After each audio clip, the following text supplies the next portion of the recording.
Hello everyone, welcome back to the solutions for the ISI 2025 BStat MCQ section. We're at question 11 now और question 11 में आपको एक complex numbers का question दिया हुआ है. ठीक है, तो कॉम्प्लेक्स नंबर्स में यहाँ पे आपको क्या यूज़ करना है, चलिए चेक करते हैं. What is given for each n greater than equals to 1, let an and bn be real numbers such that okay an plus I bn एक कॉम्प्लेक्स नंबर है, इसका to the power n is equal to n into a. ठीक है, for all n greater than equals to 6. Alright, so अब हमको ये निकालना है कि कौन सा ऑप्शन करेक्ट होगा. तो इसको जज करने के लिए सबसे अच्छा है कि आप एक एजम्पशन से स्टार्ट करें, कोई भी जनरल कॉम्प्लेक्स नंबर ले ले. बट आप general complex number a plus i b form में तो नहीं ले सकते, बिकॉज उसी फॉर्मेट से ये सम बनाया हुआ है. तो जो फॉर्मेट से आपका सम बनाया हुआ है उसी फॉर्मेट में एजम्पशन करेंगे तो दोबारा वही रिजल्ट आ जाएगा. Alright, so it's better to start using the polar form.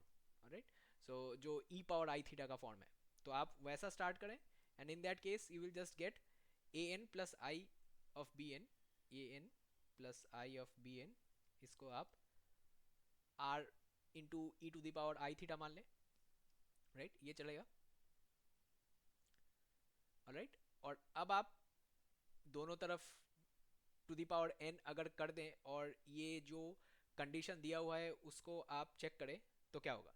So basically condition यहाँ पे, तो ये basically a equal to sorry, ये आर आपका cos theta plus i sine theta बन जाएगा. राइट, ये e to the power i theta वाला, so cos theta plus i sine theta. Right, तो ये हमारा एजम्पशन था, इसी से हम लोगों ने सम को स्टार्ट किया. राइट, आगे देखते हैं क्या होता है. सो लेफ्ट साइड में अगर मैंने ये पुट कर दिया, so what will be the value here, r into e to the power i theta, और इसका करना है टू द पावर एन. ये तो गिवन है. Right, is equal to n into r e to the power i theta. Okay, so जैसे ही हमने ये एस्टेब्लिश कर लिया, तो अब हम लोग एक बार रियल पार्ट और एक बार इमेजिनरी पार्ट चेक कर सकते हैं. राइट, इनफैक्ट रियल और इमेजिनरी ना सोच के आप ऐसा सोचिए, एक बार हम लोग मैग्नीट्यूड चेक करेंगे, एक बार हम लोग एंगल मैच करेंगे. ठीक है, सो मैग्नीट्यूड मैच करेंगे तो हमारे पास क्या आएगा, ये r to the power n, ये r to the power n equal to n r आ जाएगा.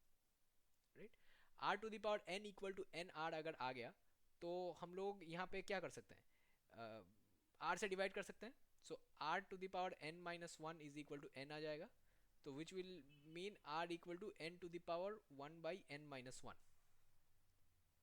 तो आर का value one by n minus one आएगा. तो इसमें से अभी तक क्लियर है कि ऑप्शन डी होगा. राइट, आप चाहे तो आगे बढ़ सकते हैं, बट यहीं पे क्लियर हो गया, because r e to the power i theta जब n to the power one by n minus one आ गया, आपको आगे करने का ही जरूरत नहीं है. ठीक है, एमसीक्यू के लिए this is enough. We can see option A B C is eliminated. Right, but फिर भी मैं आपको पूरा सम करके देता हूँ, बिकॉज ये सम थोड़ा सा कॉम्प्लिकेटेड था और कभी कभी आपको ये फुल लेंथ सेक्शन में भी दिया जा सकता है. Alright, this is a good question. Alright, तो इसको आपको प्रैक्टिस करना है और आपको ये स्टडी मटेरियल की तरफ भी हेल्प करेगा. सो इसलिए हम लोग पूरा क्वेश्चन कर लेते हैं, बट मैं फिर भी स्ट्रेस करता हूँ कि यहाँ तक करने पे आपका एमसीक्यू हो गया है. ठीक है, इट इज़ डन. कोई और ऑप्शन इससे है ही नहीं, तो ऑप्शन डी ही आप मार्क करेंगे. ऑलराइट, सो अब हम लोग क्या ट्राई करेंगे, अब हम लोग ट्राई करेंगे यहाँ पे जो एंगल है उसको मैच करने के लिए.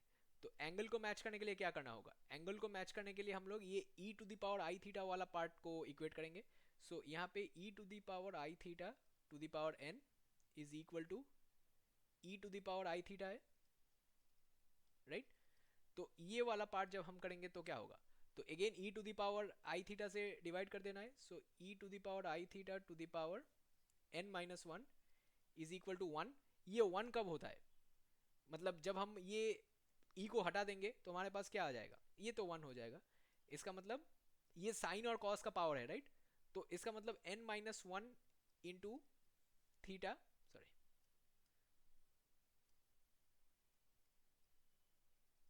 ये क्या हो जाएगा, ये टू के पाई हो जाएगा फॉर एनी इंटीजर के.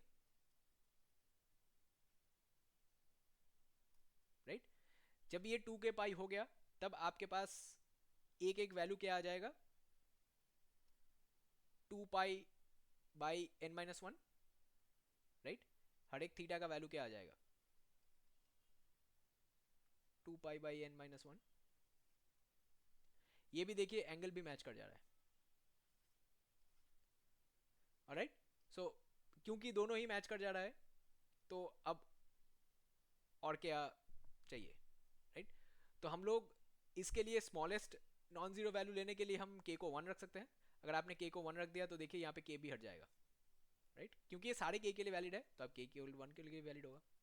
ऑलराइट, तो थीटा का वैल्यू आपको मिल गया, वो भी यहाँ पे मैच कर रहा है, और r का वैल्यू तो यहीं से मैच कर जा रहा था। तो क्योंकि r का वैल्यू हमने पहले मैच करवा लिया, देयरफॉर आपको इसको MCQ टेक्निक में सॉल्व करने के लिए और ज़्यादा आगे स्टेप्स नहीं चाहिए था। ऑलराइट, बट फिर भी आप लोगों को पूरा सम करवा दिया, so hopefully you can use this as revision material.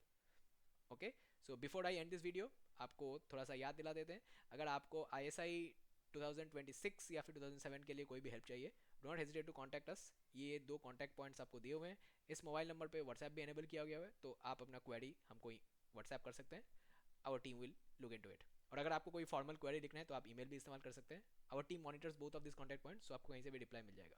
Alright, और अगर आपको कोई भी आने वाले एग्जाम के लिए कुछ भी हेल्प चाहिए, do not hesitate to contact us, our team will help you as much as possible. और अगर आप इस वीडियो पे कोई भी कमेंट सेशन फीडबैक कुछ भी डालना चाहते हैं तो ज़रूर यूट्यूब के कमेंट सेक्शन इस्तेमाल करें। यूट्यूब के वीडियो डिस्क्रिप्शन में हमारे इंस्टीट्यूट के डिटेल्स और हमारे के एग्जाम और इस एग्जाम के डिटेल्स मौजूद रहेंगे, आप वहाँ से भी कॉन्टैक्ट पॉइंट्स लेके हमारे साथ संपर्क कर सकते हैं।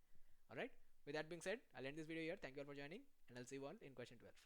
Bye, take care.